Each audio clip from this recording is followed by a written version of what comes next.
been a while since I got a chance to work on the car. Still waiting on Maximum Motorsports for my adapter. Today I'm gonna run the new fuel line, put the fuel pressure regulator down here on the frame. Also, I gotta drop the motor and trans back out to cut off a few tabs on the trans that are hitting the bell housing. But I gotta get the car from here over to here. It'll be a pain in the ass.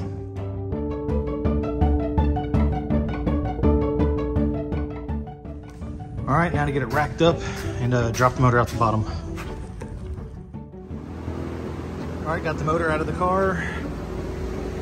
I did scratch up the strut tower just a little bit, so I'm gonna have to get some touch-up paint for that.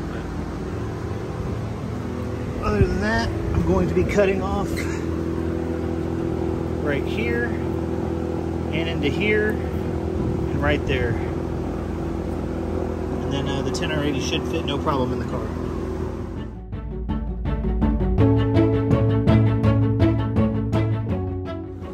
Here's a pro tip. Make sure you screw all these bolts in about that far each, because otherwise you cannot tighten this one down with the header in place. All right, I pulled out the factory 10R80 wiring. This is the new stuff out of the control pack. I'm gonna just wrap it up with some harness tape back in the original spot. Here's the old harness here. It still has a couple of clips down there I gotta pull out once the transmission's back up in the car.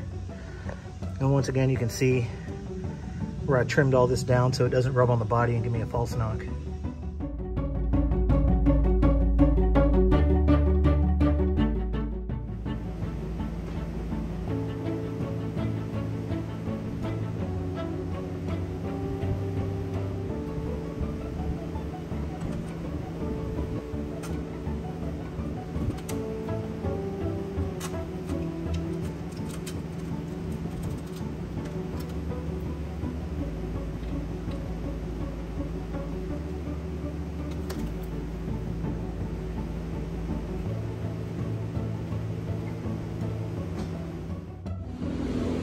Already got the car off the lift today.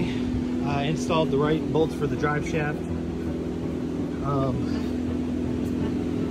Also started kind of laying out where the computer's gonna go. I'm kind of thinking maybe in this area right here.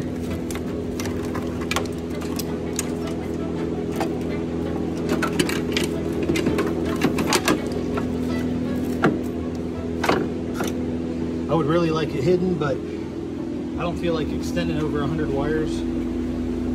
Also, I'm going to put the fuse box back here in this corner somewhere. That way, I think the only wires I'll have to extend is going to be like the gas pedal and the OBD2 port. But, oh, I also got the new Fox AC condenser in. I'll be ordering some lines, actually the whole kit from